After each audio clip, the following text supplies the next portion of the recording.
వివాదాలకు ఇక చెల్లు. భూభారతితో అది సాధ్యం. అమలు బాధ్యత రెవెన్యూ సిబ్బందిదే. నాటి పాలకులు వారిని దోషులుగా చిత్రీకరించారు. నాటి ముఖ్యమంత్రి ఎలా దూషించారో చూశారు. రెవెన్యూ శాఖపై సృష్టించిన అపోహల్ని తొలగించుకునేలా పనిచేద్దాం. ముఖ్యమంత్రి రేవంత్ రెడ్డి పోర్టల్ను ప్రారంభించిన ముఖ్యమంత్రి. సరే, ఆ పోర్టల్ను ఒక్కసారి మనం పక్కన పెట్టి రెవెన్యూ ఉద్యోగుల మీద నిన్న కొన్ని కామెంట్స్ చేశారు ముఖ్యమంత్రి. ఏమని? మొత్తం రెవెన్యూ ఉద్యోగులను ఒక గాడిన గట్టి వీళ్ళు మొత్తం అవినీతి పరులు, ఈ శాఖ మొత్తం అవినీతిపరమైన శాఖ అని ముద్ర వేస్తున్నారు అని చెప్తున్నారు.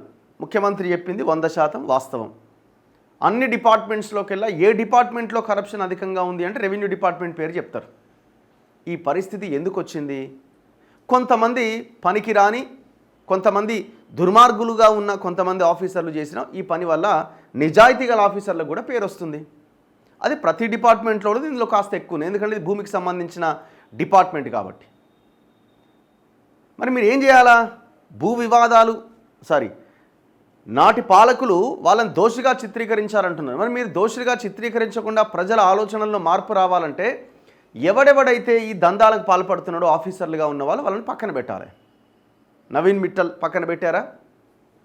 నవీన్ మిట్టల్ని పక్కన పెట్టారా? మళ్ళీ తెచ్చి మీ పక్కనే పెట్టుకున్నారు. నవీన్ మిట్టల్ చేసిన అరాచకము పోయిన గవర్నమెంట్ హయాంలో అంతా ఇంతానా? నిన్న మొన్న ఒక వార్త వచ్చింది. ఇక్కడెక్కడో శంషాబాద్ దగ్గరలో ఏమో 9 ఎకరాల 24 గుంటల భూమిని, ప్రభుత్వ భూమిని కలెక్టర్ అమోయ్ కుమార్, నవీన్ మిట్టల్ ఇద్దరు కలిసి ప్రైవేటోనికి పట్టా చేసి పడేసారు. ఎంత దుర్మార్గం ఇది! మరి మీరు ఏమైనా యాక్షన్ తీసుకున్నారా? ఇట్లాంటివన్నీ లెక్కలు తీస్తే కోట్ల రూపాయల సంపదని పోగు చేసుకున్నారు ఇద్దరు అధికారులు కలిసి. మరి ఆడ కలెక్టరు, CCLA కమిషనర్, మనం వీళ్ళ మీద చర్యలేవి. ఇట్లా మేము మాట్లాడుకుంటూ వెళ్తే దీనికి లింక్ అయి ఉన్నాయి మళ్ళీ ఇరిగేషన్ ఆఫీసర్లు కొంతమంది ఉన్నారు. ఆయా చెరువులను మొత్తం కబ్జా చేయడానికి ఇరిగేషన్ దగ్గర నుంచి, రెవెన్యూ దగ్గర నుంచి ఈ డిపార్ట్మెంట్లో ఉన్న కొంతమంది వ్యక్తులు కారణమవుతున్నారు. మరి వీళ్ళ మీద యాక్షన్ తీసుకోకపోవడం వల్లనే ఇది ప్రజలు ఆలోచించే విధానం ఆలోచించే విధానం కాదు. ఇది ప్రభుత్వాల యొక్క లాలూచి వ్యవహారమే ఈ రెవెన్యూ శాఖ మీద మొత్తం వీళ్ళంతా అవినీతి చేసిరు అనడానికి కారణమవుతున్నది. మేడ్చల్ మల్కాజిగిరిలో ఏడి శ్రీనివాసులు అని ఒక పెద్ద మనిషి ఉన్నాడు, మోతవారి. ఎంత సంపాదించి లెక్కలు తీయండి. ఎన్ని గవర్నమెంట్ ల్యాండ్స్ కబ్జా చేయడానికి, ఒక వ్యక్తి నుంచి ఇంకో వ్యక్తి మీదకి మార్చడానికి ఎన్ని రకాలుగా ఎంత అన్యాయం చేసింది చాలామందికి. తీయండి లెక్క. అక్కడున్న నియర్ బై ఉన్నటువంటి ఆ రెవెన్యూ ఆఫీసర్లని, కింది స్థాయి అధికారులను ఎంతగా వేధిస్తున్నాడు. ఇట్లా చెప్పుకుంటూ పోతే ఒక పెద్ద లిస్ట్ అవుతుంది. పటాన్ చెరువుకి వెళ్దాం, అమీన్పూర్కి వెళ్దాం, అక్కడ ఉన్న ఇరిగేషన్ ఆఫీసర్స్ కానీ, రెవెన్యూ డిపార్ట్మెంట్లో ఉన్న వాళ్ళు కానీ ఎంత అవినీతికి పాల్పడుతున్నారు. ఇది ఒక చైన్ సిస్టమ్ లాగా తయారైపోయింది. ఓన్లీ రెవెన్యూ ఆఫీసర్స్ని అనడానికి వీల్లేదు. దాని వెనకాల ఎమ్మెల్యే ఉంటాడు, ఎమ్మెల్యే ఇన్ఫ్లుయెన్స్ ఉంటుంది. కొంతమంది భయపడి చేస్తారు, కొంతమంది డబ్బులు తీసుకొని చేస్తారు, రకరకాలుగా ఉంటుంది. అన్నింటికీ బాధ్యత గవర్నమెంట్దే. పోయిన గవర్నమెంట్ ఏదైనా గవర్నమెంటే, బీఆర్ఎస్ కావచ్చు, కాంగ్రెస్ కావచ్చు. ఒక ఆఫీసర్ మీద అవినీతి మరక అంటినప్పుడు మీ చర్యలేవి? CCLA కమిషనర్ స్థాయి ఒక అధికారి హీజ్ ఎ కరప్ట్ ఫెలో అని మొత్తం రాష్ట్రం అంతా కోడై కూస్తుంటే, అదే కేటీఆర్ దగ్గర పనిచేసిన నవీన్ మిట్టల్ని మీరెట్లా దగ్గర పెట్టుకుంటున్నారు? దీనికి ఆన్సర్ ఉందా మీ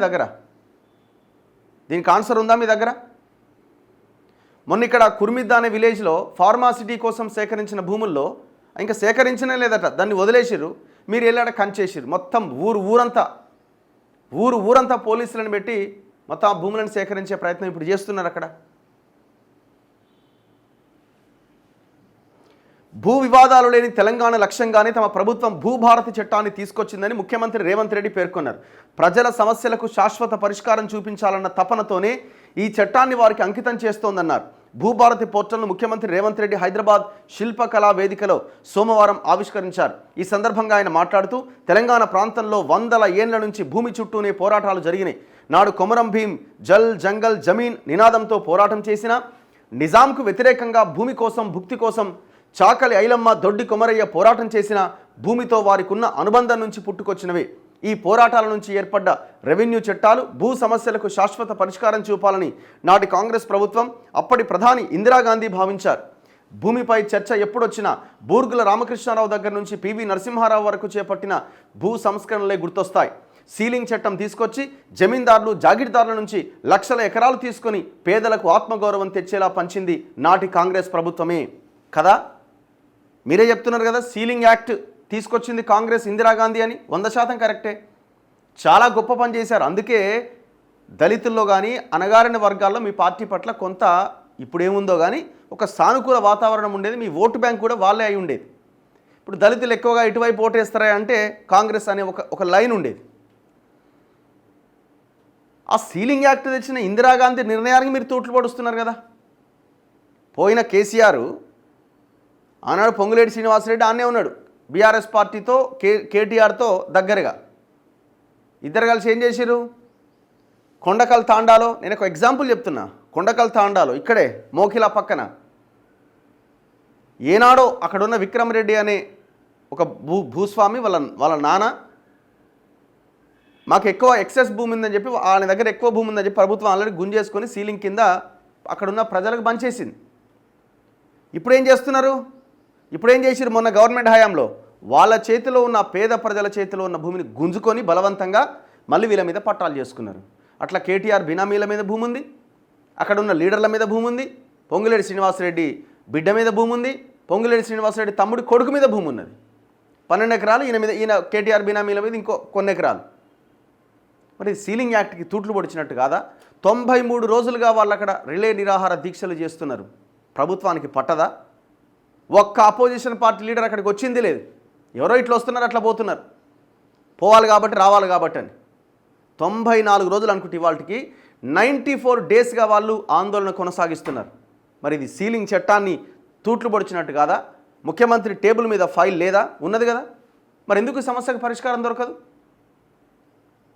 అది గిరిజనుల భూములతో పాటు ఆ సీలింగ్ భూమే కాదు, బిలా దాఖలా భూమి, గవర్నమెంట్ ల్యాండ్ ఉంది అక్కడ, 2 గ్రామాలకు సరిహద్దు భూమి ఉన్నది అక్కడ.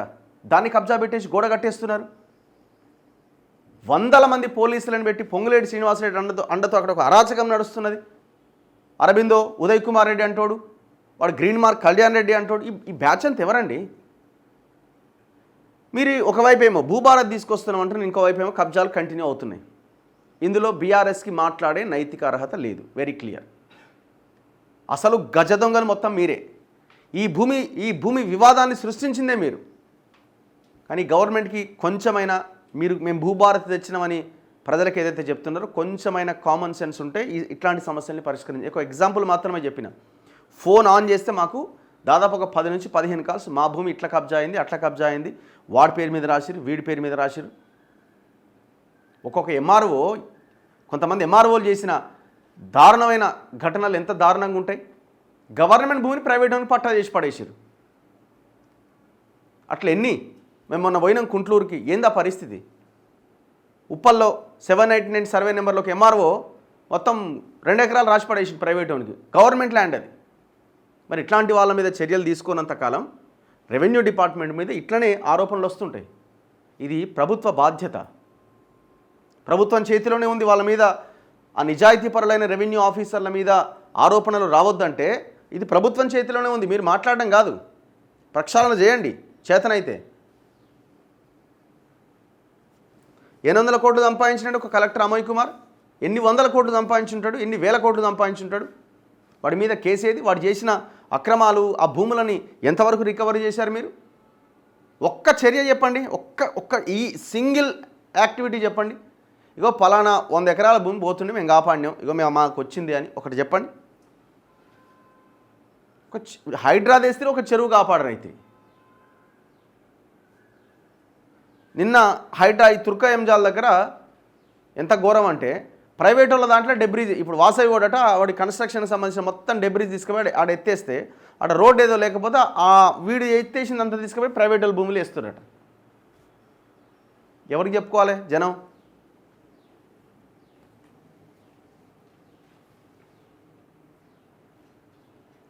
మీరు అదే చెప్తున్నారు కదా, మోసపూరిత రికార్డుల రద్దుకు భూభారతితో అవకాశం, ప్రభుత్వ అసైన్డ్ భూముల రక్షణకు సీసీఎల్ఏకు అధికారాలు. ఎవడున్నాడండి సీసీఎల్ఏ కమిషనర్గా? మళ్ళీ సీసీఎల్ఏకి అధికారాలు అంటారు. ఒక దొంగను అక్కడ పెట్టి సీసీఎల్ఏకి అధికారాలు ఉన్నాయంటే సీసీఎల్ఏ దొంగ పని చేస్తున్నది కదా. సీసీఎల్ఏ కమిషనర్గా ఉన్న నవీన్ మిట్టలే కదా మొత్తం ఈ టోటల్ ఎపిసోడ్కి కారణం.